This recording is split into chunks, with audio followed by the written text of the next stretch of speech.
जय हिंद दोस्तों, मैं आप सभी का हार्दिक हार्दिक स्वागत करता हूं हमारे परिवार द एग्ज़ाम टॉपर्स में। आज हम नया सब्जेक्ट अर्थात नया विषय स्टार्ट कर रहे हैं जिसका नाम है भूगोल अर्थात ज्योग्राफी, जिसकी आज हम पहले बेसिक क्लास लेंगे। बेसिक क्लास में हम आज महत्वपूर्ण प्रश्नों पर चर्चा करेंगे जो एग्ज़ाम का हिस्सा बनते हैं या फिर पिछले समय में एग्ज़ाम का पार्ट बन चुके हैं। सबसे पहले हम जानना चाहते हैं कि भूगोल का जनक किसे कहा जाता है। Father of geography, father of geography कहा जाता है हिकेटियस को। किसको कहा जाता है? हिकेटियस को। किसको? हिकेटियस को, फादर ऑफ ज्योग्राफी। ओके, अब अगला क्वेश्चन आता है वर्तमान भूगोल के जनक अर्थात वर्तमान प्रेजेंट भूगोल के जनक किसे कहा जाता है? तो प्रेजेंट भूगोल के जनक हम्बोल्ट और रीटर को कहा जाता है। हम्बोल्ट और रीटर को कहा जाता है। भौतिक भूगोल के जनक किसे कहा जाता है? तो भौतिक भूगोल के जनक कहा जाता है पोलिडोनियम को कहा जाता है। किसको कहा जाता है? पोलिडोनियम को कहा जाता है। इसी प्रकार विश्व ग्लोब के निर्माता किसे कहा जाता है? तो विश्व ग्लोब के निर्माता कहा जाता है मार्टिन बेहम को कहा जाता है। किसको कहा जाता है? मार्टिन बेहम को कहा जाता है। इसी प्रकार विश्व मानचित्र के निर्माता किसे कहा जाता है? तो विश्व मानचित्र के निर्माता कहा जाता है अनेक्सिमेंडर को कहा जाता है। अनेक्सिमेंडर को कहा जाता है। इसी प्रकार ज्योग्राफी का शब्द का प्रयोग सबसे पहले किस व्यक्ति ने किया था? तो इस व्यक्ति का नाम है इरेटास्थनीज। इरेटास्थनीज। इसी प्रकार मानवीय भूगोल का जनक किसे कहा जाता है? तो मानवीय भूगोल का जनक कहा जाता है फ्रेडरिक रेडजेल को कहा जाता है। फ्रेडरिक रेडजेल को कहा जाता है। ओके, अब देखा जाए तो इस ब्रह्मांड की उत्पत्ति कैसे हुई और इस ब्रह्मांड के बारे में कितने रहस्य हैं उसके बारे में हम जानने का प्रयास करेंगे। सबसे पहले 140 ईस्वी में 140 ईस्वी में टॉलेमी नाम का एक व्यक्ति था जो मिस्र यूनान का खगोल शास्त्री था। कहाँ का था? मिस्र यूनान का। और कब? 140 ईस्वी में टॉलेमी नाम के व्यक्ति ने यह बताया कि जो हमारा ब्रह्मांड है उस ब्रह्मांड के केंद्र में पृथ्वी बीच में स्थित है और बाकी सब ग्रह उसकी परिक्रमा करते हैं। ब्रह्मांड के केंद्र में कौन स्थित है? पृथ्वी स्थित है और बाकी सब ग्रह उसकी परिक्रमा करते हैं। तो ये वाली जो अवधारणा थी टॉलेमी की, तो ये वाली अवधारणा क्या कहलाती है? जियोसेंट्रिक। क्या कहलाती है?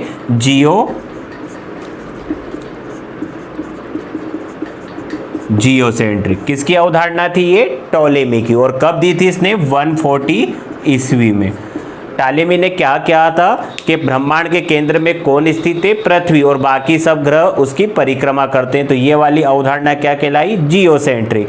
फिर इसमें क्रांतिकारी परिवर्तन कब आता है? जब 1543 में पोलैंड के खगोल शास्त्री, कहाँ के? पोलैंड के खगोल शास्त्री कोपरनिकस, महत्वपूर्ण नाम है भूगोल में कोपरनिकस, इन्होंने 1543 में, कब? 1543 ईस्वी में यह बताया कि हमारे ब्रह्मांड के केंद्र में पृथ्वी बीच में स्थित ना होकर सूर्य केंद्र में स्थित है।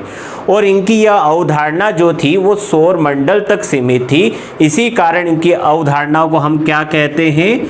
हेलियोसेंट्रिक कहते हैं। क्या कहते हैं? हेलियोसेंट्रिक अवधारणा कहलाती है। और ये किसकी अवधारणा थी? तो कोपरनिकस की। बताइए, अब मैं आपको एक और बता देता हूँ इसी में। देखिए, टॉलेमी नाम के व्यक्ति ने क्या बताया? ब्रह्मांड के केंद्र में क्या स्थित है? पृथ्वी है। तो उनकी अवधारणा क्या कहलाई? जियोसेंट्रिक। और कोपरनिकस ने क्या बताया कि ब्रह्मांड के केंद्र में कौन स्थित है? सूर्य स्थित है। तो उनकी अवधारणा क्या कहलाई? हेलियोसेंट्रिक। अब देखा जाए तो इस ब्रह्मांड की उत्पत्ति कैसे हुई और इस ब्रह्मांड का विकास कैसे हुआ, इसके बारे में हम देखते हैं।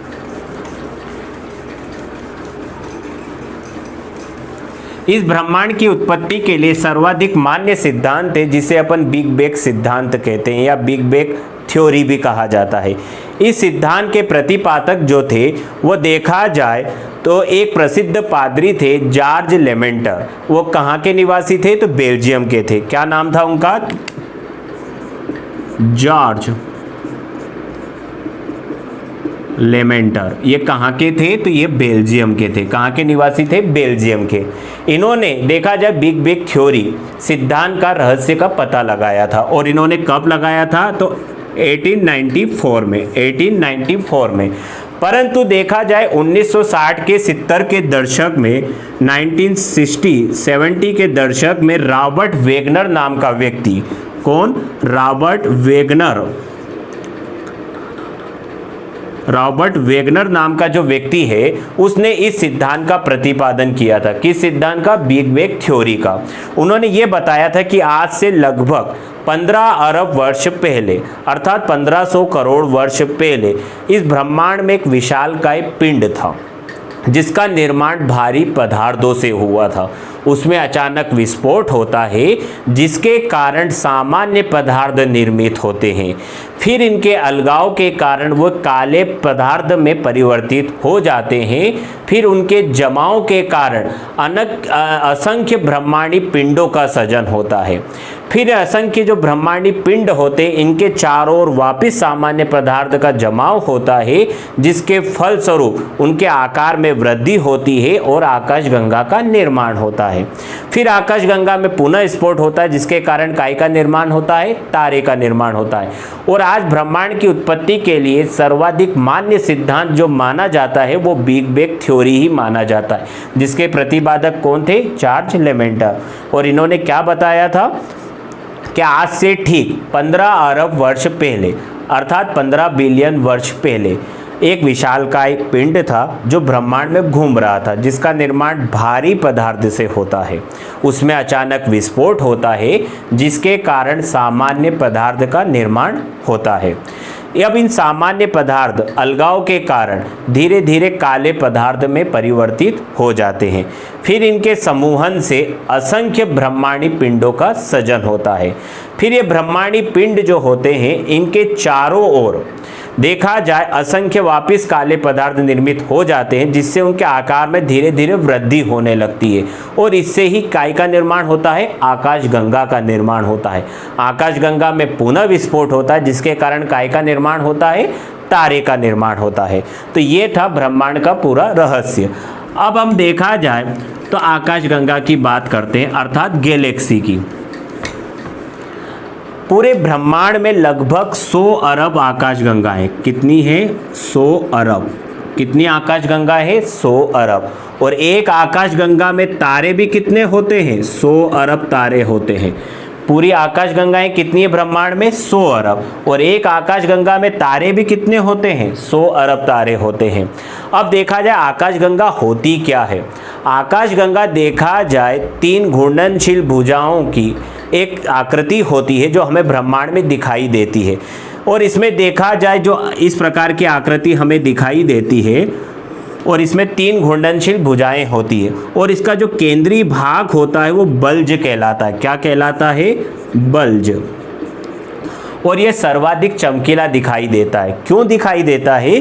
क्योंकि इसके केंद्रीय भाग में सर्वाधिक तारों का संकेंद्रण होता है, अर्थात तारे सर्वाधिक यहीं जमाव दिखाई देते हैं। इसी कारण यह आकाशगंगा जो का केंद्रीय भाग जो होता है वो सर्वाधिक हमें चमकीला दिखाई देता है। अब हमारी आकाशगंगा का नाम क्या है? हमारी आकाशगंगा का नाम मंदाकिनी है। क्या नाम है? मंदाकिनी है, जिसकी आकृति कैसी है? सर्पिला आकार है। कैसी है उसकी आकृति? सर्पिला आकार है। और उसका व्यास कितना है? तो उसका व्यास है 10⁵ प्रकाश वर्ष। ओके, या 1,00,000 प्रकाश वर्ष, ऐसा भी कह सकते हैं। अब सबसे नवीनतम आकाशगंगा कौन सी है? तो सबसे नवीनतम आकाशगंगा है डवार्फ। क्या है? सबसे नवीनतम आकाशगंगा कौन सी है? डवार्फ। हमारी आकाशगंगा की सबसे निकटतम वाली आकाशगंगा कौन सी है? तो उसका नाम है देवयानी, जिसे अपन एंड्रोमेडा भी कहते हैं। और यह हमारी आकाशगंगा से 2.25 मिलियन प्रकाश वर्ष की दूरी पर स्थित है। 2.25 5 मिलियन प्रकाश वर्ष की दूरी पर स्थित है। इसी प्रकार देखा जाए हमारे ब्रह्मांड की आयु कितनी है, हमारे ब्रह्मांड का व्यास कितना है, तारे मंडल की संख्या कितनी है, इसके बारे में हम चर्चा करेंगे। अब हम बताते हैं ब्रह्मांड की आयु। ब्रह्मांड की आयु कितनी है? मैंने आपको पहले बताया आकाशगंगा या अभी बिग बैंग थ्योरी से ब्रह्मांड के उत्पत्ति का रहस्य मैंने आपको बताया। 1500 करोड़ वर्ष पहले एक विशालकाय अग्निपिंड था जो ब्रह्मांड में घूम रहा था, उसमें अचानक विस्फोट हुआ जिसके कारण असंख्य ब्रह्मांडीय पिंडों का सृजन हुआ, फिर आकाशगंगा का सृजन हुआ, फिर उसके बाद में तारों का निर्माण होता है। अब हम बात करते हैं ब्रह्मांड की आयु कितनी होती है। तो ब्रह्मांड की आयु है 13.6 बिलियन वर्ष अर्थात 1360 करोड़ वर्ष। अब आता है ब्रह्मांड का व्यास कितना है। तो ब्रह्मांड का व्यास है 10⁸ प्रकाश वर्ष, 10⁸ प्रकाश वर्ष। अब देखा जाए ब्रह्मांड में कुल तारामंडल कितने हैं। तो ब्रह्मांड में कुल तारामंडल की संख्या है 89। कितनी है? 89। हमारे ब्रह्मांड का सबसे बड़ा तारामंडल कौन सा है? तो हमारे ब्रह्मांड का सबसे बड़ा तारामंडल है सेंटोरस। क्या है? सेंटोरस। हमारे ब्रह्मांड का सबसे छोटा तारामंडल कौन सा है? तो हमारे तारामंडल सबसे छोटा है क्रक्स। हमारे ब्रह्मांड का सबसे छोटा तारामंडल क्या है? क्रक्स। अब हम बात करते हैं ब्रह्मांड का सबसे बड़ा तारा कौन सा है। तो ब्रह्मांड का सबसे बड़ा तारा है स्पाइनल ओरेगी। कौन सा है? स्पाइनल ओरेगी। अब देखा जाए मिल्की वे क्या होती है। मिल्की वे ये देखा जाए हमारी आकाशगंगा का ही एक भाग है और यह रात के समय दिखाई देने वाला तारे का समूह है। कौन है? मिल्की वे। यह हमारी आकाशगंगा का ही एक भाग है और रात के समय दिखाई देने वालों तारों का समूह है। हमारा सौर मंडल और पृथ्वी किस आकाशगंगा में स्थित है? तो उसका आंसर क्या होगा? मिल्की वे। अगला आता है ओरियन नेबुला। ओरियन नेबुला यह हमारी आकाशगंगा के सबसे शीतल और चमकीले तारों का समूह है। ओरियन नेबुला क्या है? हमारी आकाशगंगा के सबसे शीतल और चमकीले तारों का समूह है। अगला आता है Sirius dog star. Sirius dog star पृथ्वी से 9 प्रकाश वर्ष, कितनी? पृथ्वी से 9 प्रकाश वर्ष की दूरी पर स्थित है और यह सूर्य से दुगने द्रव्यमान वाला और सूर्य से 20 गुना अधिक चमकीला तारा है और यह रात के समय दिखाई देने वाला सर्वाधिक चमकीला तारा कौन सा है? तो साइरस डॉग स्टार है। आपसे पूछा जाए कि सर्वाधिक चमकीला तारा कौन सा है तो उसका आंसर क्या रहेगा? Cyrus dog star. अगला आता है प्राकिसमा सेंचुरी। प्राकिसमा सेंचुरी यह देखा जाए यह हमारे पृथ्वी का सूर्य के बाद सबसे निकटतम तारा है। पृथ्वी का सूर्य के बाद अगर कोई ऐसा निकटतम तारा है तो वो कौन सा होगा? प्राकिसमा सेंचुरी। और इसकी हमारी पृथ्वी से दूरी कितनी है? तो इसकी हमारी पृथ्वी से दूरी है 4.3 प्रकाश वर्ष। कितनी है? 4.3 प्रकाश वर्ष। हमारी देखा जाए आकाशगंगा अर्थात मंदाकिनी जिसे अपन कहते हैं उसकी सबसे निकटतम अर्थात पड़ोस वाली आकाशगंगा का नाम क्या है? तो उसकी पड़ोस वाली आकाशगंगा का नाम क्या है? एंड्रोमेडा या देवयानी कहा जाता है। यह हमारी आकाशगंगा की सबसे निकटतम आकाशगंगा है और कितने किलोमीटर की दूरी पर स्थित है? तो 2.25 मिलियन प्रकाश वर्ष की दूरी पर स्थित है। कितने? 2.25 मिलियन प्रकाश वर्ष की दूरी पर स्थित है। किससे? मंदाकिनी से। डवार्फ मंदाकिनी जो है यह विश्व की सबसे नवीनतम मंदाकिनी अर्थात गैलेक्सी मानी जाती है। कुल आकाशगंगाएं ब्रह्मांड में कितनी है? तो कुल आकाशगंगाएं ब्रह्मांड में लगभग मानी जाती है 100 अरब। कितनी मानी जाती है? 100 अरब। और एक आकाशगंगा में तारे की संख्या भी कितनी होती है? 100 अरब। कितनी होती है? 100 अरब। अब हम बात करते हैं तारों की संरचनाएं कैसे हुई और तारे कैसे बने। तो तो उसके बारे में हम चर्चा करते हैं। ब्रह्मांड में क्या होता है, आकाशगंगा के घूर्णन से जो गैसों का मेघ होता है वो ब्रह्मांड में प्रभावित होता है। आकाशगंगाएं जब घूमती है ब्रह्मांड में तो उससे क्या होता है, जो गैसों का मेघ होता है वो प्रभावित होता है, जिसके कारण क्या होता है, नाभिकीय संलयन की प्रक्रिया शुरू हो जाती है उसके केंद्र में, जिसके कारण हाइड्रोजन के परमाणु काय में बदलते हैं, हीलियम के परमाणु में। जब कभी नाभिकीय संलयन की बात आती है तो आपको बात ये याद रखना है कि वहाँ पर क्या होगा, हाइड्रोजन के परमाणु काय में बदलेंगे, हीलियम के परमाणु में। और हाइड्रोजन देखा जाए, नाभिकीय संलयन की जब प्रक्रिया होती है जिसके कारण हाइड्रोजन के परमाणु हीलियम में बदलने लगते हैं, जिसके कारण काय का निर्माण होता है, तारों का निर्माण होता है। अब केंद्रीय भाग में क्या होता है, केंद्रीय भाग में हाइड्रोजन धीरे धीरे समाप्त होने लगता है, जिससे तारों का जो केंद्रीय भाग होता है, बीच वाला सेंटर, ये गर्म होकर संकुचित होने लगता है। परंतु बाह्य परत में हाइड्रोजन का हीलियम में बदलना जारी रहता है, जिसके कारण तारा धीरे धीरे ठंडा होकर हमें लाल रंग का दिखाई देने लगता है। और उसे ही हम क्या कहते हैं, रक्त दानव कहते हैं। क्या कहते हैं, रक्त दानव कहते हैं। जब तारा धीरे धीरे ठंडा होने लगता है और लाल रंग का दिखाई देने लगता है तो उसे अपन क्या कहते हैं, रक्त दानव कहते हैं। अब देखा जाए, केंद्र में हाइड्रोजन हीलियम में, हीलियम कार्बन में, और कार्बन लोहे जैसे भारी तत्व में परिवर्तित होने लगता है, जिसके कारण तारे में अचानक विस्फोट होता है, जिसको उस विस्फोट को अपन क्या कहते हैं, तो उस विस्फोट का नाम होता है सुपरनोवा। क्या होता है, सुपरनोवा। अब देखा जाए, एक चंद्रशेखर सीमा आती है। चंद्रशेखर सीमा क्या होती है, अगर उस सीमा के बाहर अगर तारा जाता है तो उसकी मृत्यु से, आंतरिक मृत्यु से ग्रसित हो जाता है। यदि तारे का द्रव्यमान 1.4 ms, ओके, कितना, 1.4 ms से कम होता है तो तारा क्या करता है, अपनी नाभिकीय ऊर्जा खोकर देखा जाए तो वो काय में बदल जाता है, श्वेत वामन में बदल जाता है। यदि तारे का द्रव्यमान 1.4 ms से कम है तो अपनी नाभिकीय ऊर्जा खोकर काय में बदल जाता है, श्वेत वामन में बदल जाता है, जिसे अपन जीवाश्म तारा या काला वामन भी कहते हैं। अगर तारे का द्रव्यमान 1.4 ms से अधिक होता है तो इलेक्ट्रॉन अत्यधिक वेग पाकर नाभिक को छोड़कर चले जाते हैं और बीच में बचते क्या हैं, न्यूट्रॉन, तो जिसे अपन न्यूट्रॉन तारा या पल्सर तारा भी कहते हैं। अब हम बात करते हैं सौर मंडल की। सौर मंडल किसे कहते हैं, सौर मंडल का जन्मदाता किसे माना जाता है, तो सौर मंडल का जन्मदाता सूर्य अर्थात सन को माना जाता है। सौर मंडल के अंतर्गत ग्रह, उपग्रह, क्षुद्र ग्रह, ये सब सम्मिलित होते हैं। और जो किसकी परिक्रमा करते हैं, तो ये सब किसकी परिक्रमा करते हैं, सूर्य की परिक्रमा करते हैं। सौर मंडल का जन्मदाता सूर्य तो है ही सही, परंतु यह देखा जाए हमारी आकाशगंगा का एक तारा भी है, और यह ऊर्जा भी प्रदान करता है और साथ में प्रकाश भी प्रदान करता है। अर्थात ये दोनों है, तारा जो कोई भी होता है वो ऊर्जा भी प्रदान करेगा और साथ में क्या प्रदान करेगा, प्रकाश भी प्रदान करता है।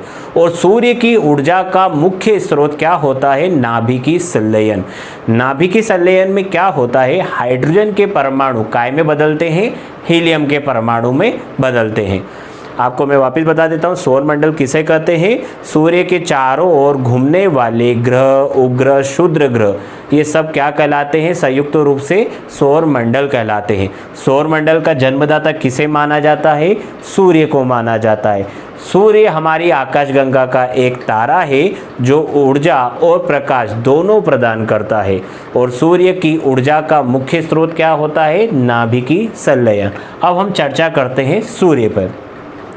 सूर्य देखा जाए तो सूर्य का वह भाग जो केवल हमें साधारण आंखों से दिखाई देता है तो उसे अपन क्या कहते हैं, प्रकाश मंडल कहते हैं। क्या कहते हैं, प्रकाश मंडल कहते हैं। सूर्य का वह भाग जो हमें साधारण आंखों से दिखाई देता है वह भाग क्या कहलाता है, प्रकाश मंडल कहलाता है, जिसे इंग्लिश में अपन फोटोस्फीयर कहते हैं। और सूर्य का वह भाग जो केवल हमें ग्रहण के समय दिखाई देता है तो उसे अपन क्या कहते हैं, कोरोना कहते हैं। क्या कहते हैं? कोरोना कहते हैं। ग्रहण के समय कैसे? जैसे कि ये आपका सूर्य है और इसको किसने ढक लिया? चंद्रमा ने ढक लिया। तो ये वाला जो भाग हमें दिखाई देता है तो इसे अपन क्या कहते हैं? कोरोना कहते हैं। सूर्य की ऊर्जा का मुख्य स्रोत क्या होता है? नाभिकीय संलयन होता है। नाभिकीय संलयन में क्या होता है?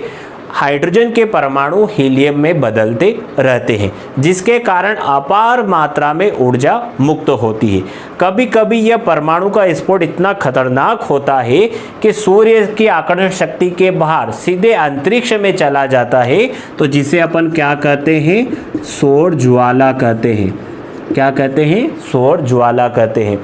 सूर्य के अंदर आपने एक धब्बे देखे होंगे, वो धब्बे ही से क्या निकलती है? सौर ज्वाला निकलती है। देखा जाए तो सूर्य से जो नाभिकीय संलयन होता है उससे कारण अपार मात्रा में ऊर्जा मुक्त होती है। जब वह ऊर्जा सूर्य की आकर्षण शक्ति के बाहर होगी और अंतरिक्ष में जाएगी तो वह क्या कहलाएगी? सौर ज्वाला। और यह कहाँ से उत्पन्न होती है? जिसे अपन सौर कलंक या सूर्य का धब्बा जो कहते हैं, वहाँ से यह उत्पन्न होती है। जब देखा जाए वही ऊर्जा अगर सूर्य की आकर्षण शक्ति के अंदर होगी और पृथ्वी पर पहुंचती है तो उसे अपन क्या कहते हैं?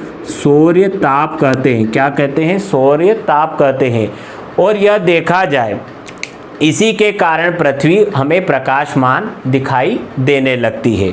अब देखा जाए सूर्य का जब प्रकाश वायुमंडल में प्रवेश करता है तो वह रंगीन प्रकाश सा दिखाई देता है। किसके कारण? हवा के टकराने के कारण। जब सूर्य का प्रकाश वायुमंडल में प्रवेश करता है तो हवा के टकराने के कारण वह रंगीन प्रकाश दिखाई देता है, जिसे अपन एरोरा लाइट भी कहते हैं। और इसे मुख्यतः दो जगह देखा जा सकता है, उत्तरी ध्रुव पर भी और दक्षिणी ध्रुव पर भी। उत्तरी ध्रुव पर इसे कहते हैं बोरियालिस। क्या कहते हैं? बोरियालिस, अर्थात एरोरा बोरियालिस। कहाँ पर कहते हैं अपन इसको? उत्तरी ध्रुव पर। कहाँ कहते हैं? उत्तरी ध्रुव पर। और दक्षिणी ध्रुव पर हम इसे क्या कहते हैं? Aurora australis. क्या कहते हैं? एरोरा ऑस्ट्रेलिस कहते हैं। सूर्य का देखा जाए जब प्रकाश वायुमंडल में प्रवेश करता है तो हवा के टकराने के पश्चात वह रंगीन प्रकाश अर्थात एरोरा लाइट में परिवर्तित हो जाता है, जिसे उत्तरी ध्रुव और दक्षिणी ध्रुव पर देखा जा सकता है। उत्तरी ध्रुव पर एरोरा बोरियालिस कहते हैं और दक्षिणी ध्रुव पर एरोरा ऑस्ट्रेलिस कहा जाता है। अब सूर्य के बारे में महत्वपूर्ण हम तथ्य के बारे में चर्चा करते हैं। सूर्य की हमारी पृथ्वी से देखा जाए न्यूनतम दूरी कितनी है?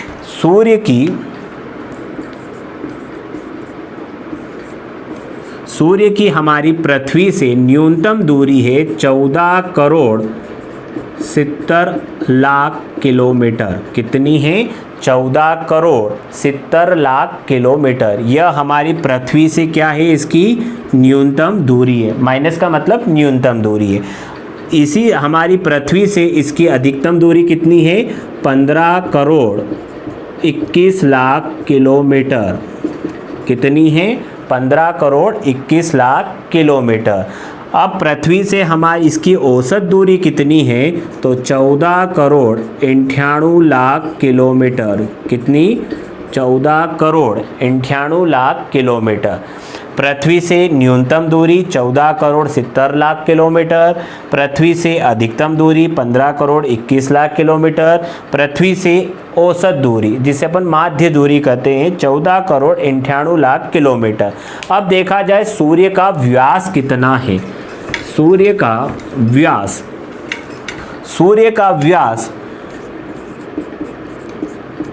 13,92,000 किलोमीटर है। कितना है? सूर्य का व्यास कितना है? 13,92,000 किलोमीटर है। अब सूर्य का आयतन कितना है? तो सूर्य का आयतन है पृथ्वी से 13 लाख गुना। कितना है? पृथ्वी से 13 लाख गुना। यह सूर्य का क्या है? वॉल्यूम है। अर्थात पृथ्वी 13 लाख बार सूर्य में समा सकती है। अब आता है द्रव्यमान कितना है। तो द्रव्यमान कितना है अर्थात मास कितना है? तो पृथ्वी से 3,32,000 गुना है। पृथ्वी से कितना है? 3,32,000 गुना है यह सूर्य का। सूर्य का व्यास कितना है? 13,92,000 किलोमीटर। आयतन कितना है? पृथ्वी से 13 लाख गुना। द्रव्यमान कितना है? पृथ्वी से 3,32,000 गुना। अब सूर्य किन किन तत्वों से मिलकर बना होता है, अर्थात उसका संगठन कैसे होता है? तो सूर्य का जो संगठन है उसमें सर्वाधिक मात्रा में क्या होता है? हाइड्रोजन होता है। और कितना होता है? 71% होता है। फिर इसके बाद क्या होता है? हीलियम। तो ये कितना होता है? 26.5%। और अन्य तत्व, अदर तत्व कितने होते हैं? 2.5%। कुल कितना हो गया? 100%। अर्थात सूर्य में सर्वाधिक मात्रा में क्या होता है? हाइड्रोजन। कितना? 71%। फिर इसके पश्चात हीलियम 26.5%। अदर तत्व कितने होते हैं? 2.5%। टोटल कितना हो गया? 100%। यह सूर्य का क्या होता है? संगठन होता है। अब सूर्य का गुरुत्वाकर्षण कितना होता है? सूर्य का गुरुत्वाकर्षण कितना होता है? सूर्य का गुरुत्वाकर्षण कितना होता है? तो यह होता है अर्थ से 28 गुना। कितना होता है? अर्थ से 28 गुना। अब इसका घनत्व कितना होता है? सूर्य का घनत्व कितना होता है? तो 100 ग्राम प्रति घन सेंटीमीटर। कितना? 100 ग्राम प्रति घन सेंटीमीटर। ये सूर्य का क्या है? घनत्व होता है। अब सूर्य का जो केंद्र बिंदु होता है, सूर्य के केंद्र का तापमान, तो सूर्य के केंद्र का तापमान है 1.5 × 10⁻⁷ डिग्री सेल्सियस, जिसको अपन साधारण भाषा में कह सकते हैं 1.5 करोड़ डिग्री सेल्सियस।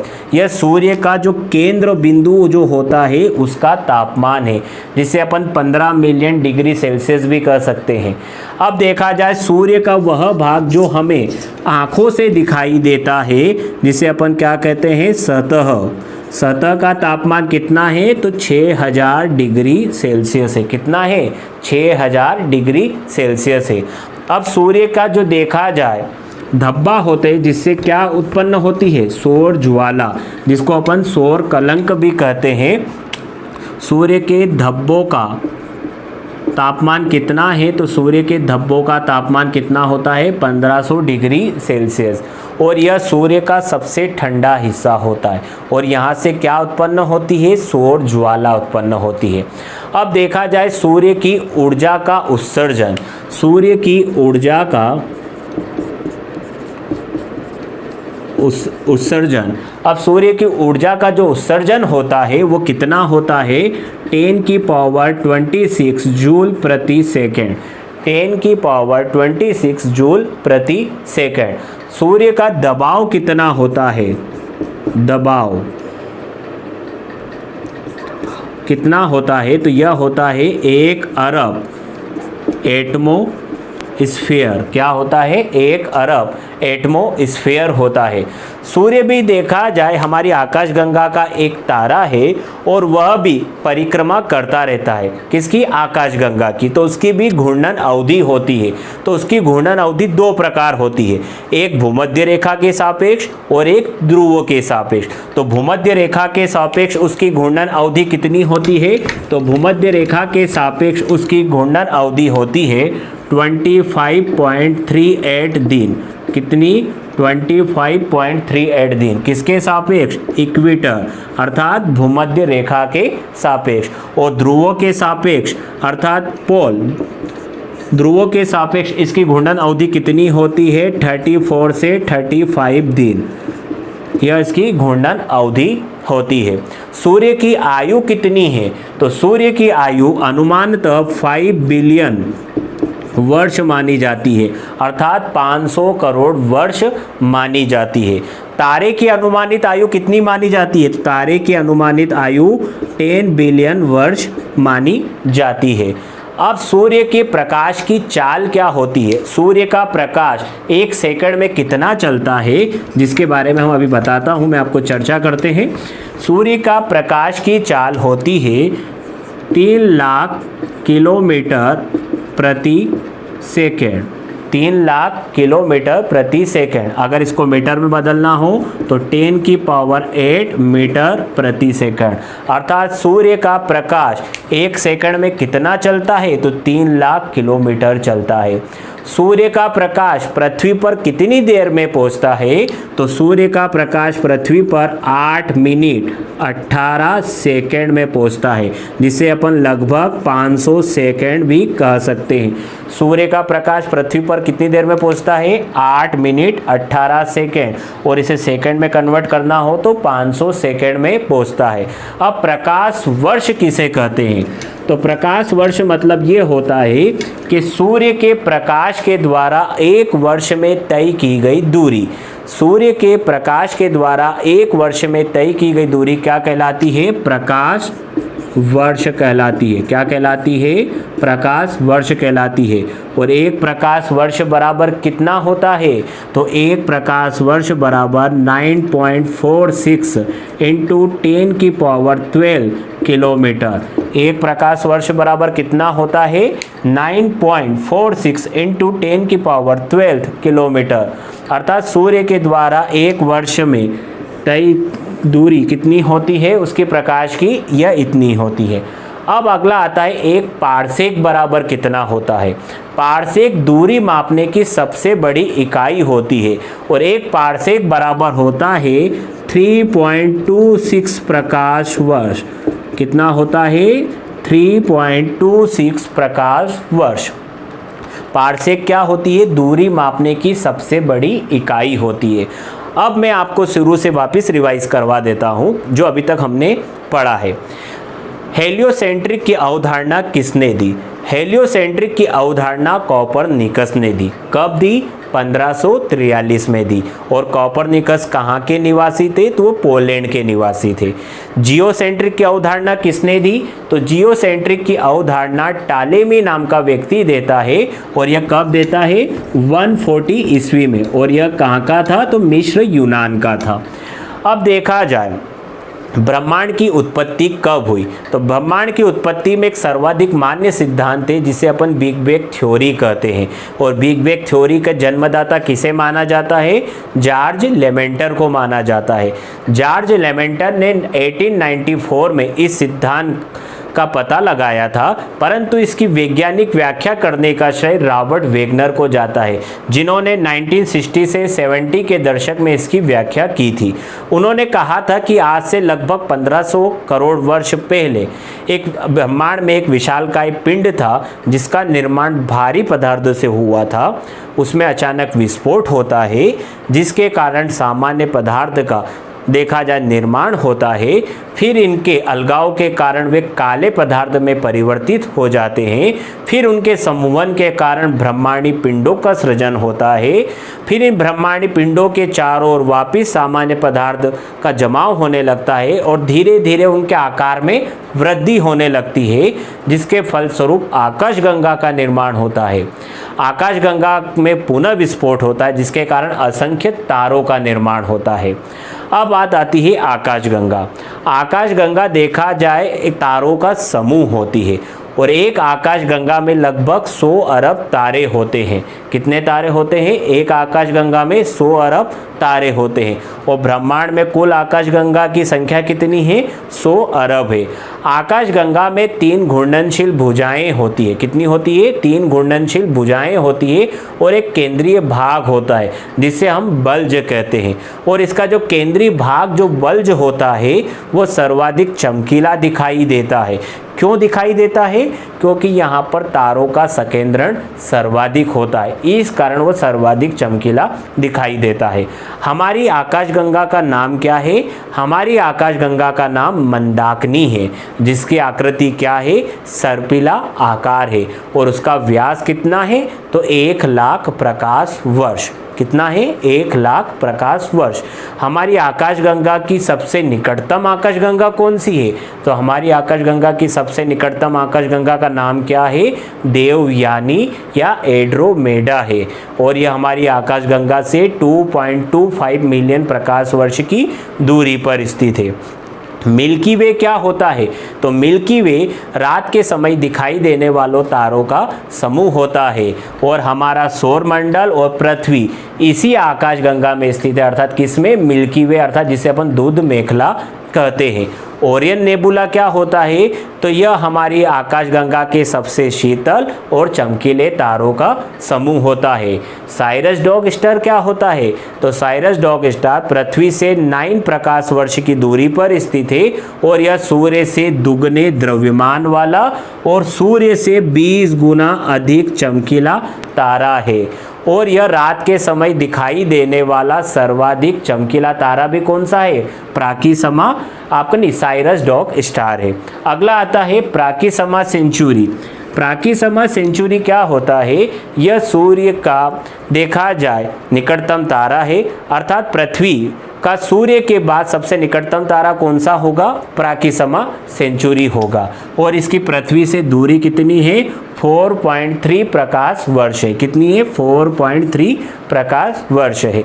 मिलते हैं हम अब अगली क्लास में, जिसके बारे में हम चर्चा करेंगे उस क्लास में ग्रह अर्थात प्लेनेट के बारे में, उपग्रह अर्थात सैटेलाइट के बारे में, और साथ में हम उल्काश में उल्कापिंड, फिर साथ में हम कॉमेट अर्थात पुच्छल तारे के बारे में चर्चा करेंगे। तब तक के लिए घर पे रहें, स्वस्थ रहें। भारत माता की जय।